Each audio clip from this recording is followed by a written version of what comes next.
After completing 4 years of study in the subject, students are awarded a professional undergraduate engineering degree program known as the Bachelor of Technology.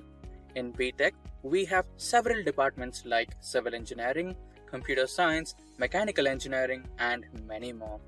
Did you know India has the largest engineering students, engineering education institutes, and infrastructure globally?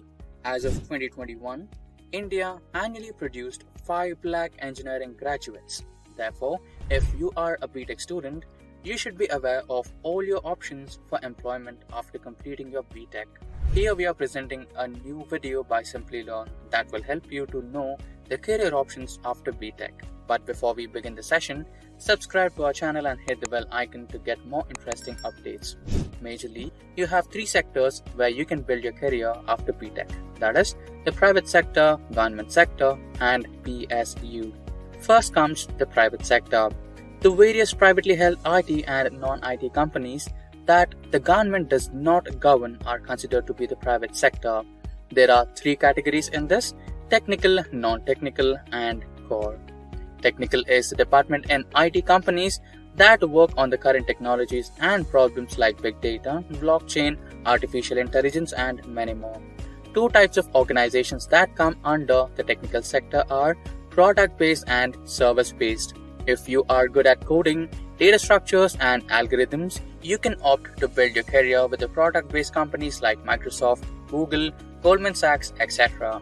If you are a person who is good at aptitude and have some basic knowledge of data structures, then you can go for service-based companies like TCS, Wipro, Infosys, etc. Let's know the difference between building a career in product and service-based companies. The major difference is in pay. In product-based companies, candidates are selected based on the demand and requirements, and their pay ranges between a minimum of 7 to 8 lakhs per annum to a maximum of 40 to 50 lakhs per annum. Service-based companies are majorly mass recruiters, and their pay ranges between a minimum of 2 to 3 lakhs per annum to a maximum of 12 lakhs per annum. The second category is non-technical companies which are not related to technology and primarily focus on business. For example, companies like KPMG, White Eyes, etc. hire consulting or management profiles where your major responsibility is interacting with the client. This type of profile primarily requires good communication skills which help you interact with people and build a positive personality. If you are a person who is good at communication skills and presentation skills, you can go for the non-technical companies. The last category is core companies. These companies are highly specialized in their core industries and are highly rated for their skills and experience. These companies offer jobs in the core areas of engineering such as mechanical, civil, electrical, etc. For example, the Tata Industries' most successful and biggest business unit in India hires most mechanical engineering students, and other companies such as Afcons Infrastructure Limited and Punch Lloyd hire civil branch students which majorly focuses on construction. The second sector you can build your career in is the government sector. The government sector is also called the public sector, which includes the public goods and governmental services such as the military, law enforcement, and many more.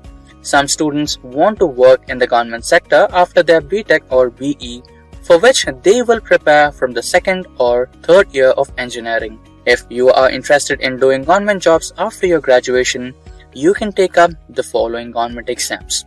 UPSC, Union Public Service Commission, is the most popular and known by everyone and is a recruiting agency for top-level central government jobs such as IAS, IPS, etc. The next is SSC CGL, Staff Selection Commission, Combined Graduate Level. This exam will help you become an inspector, sub-inspector, etc. The next are some of the public sector banks, IBPS, SBI.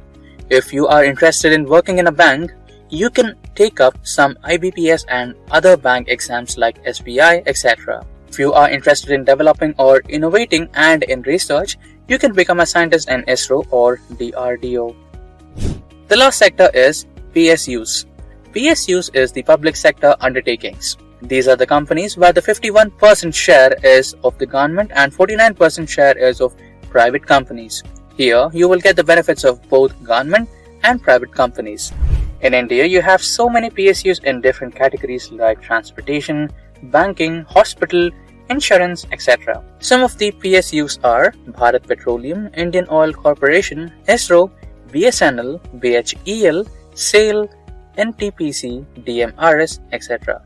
You can visit their website to see the requirements and eligibility and apply for your interested one.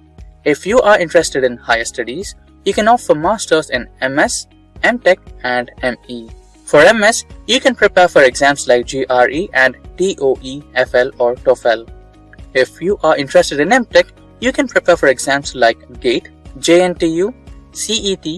If you want to go for ME, you can prepare for exams like GATE, TAN, CET. Try applying for a teaching position for BTech, BE or BCA students if you don't have strong coding skills but are a master in theoretical concepts. So till now you got to know the different career options after completing your BTech. I hope you guys liked this video. Do share this with your friends and let me know your career option after BTech in the comment box.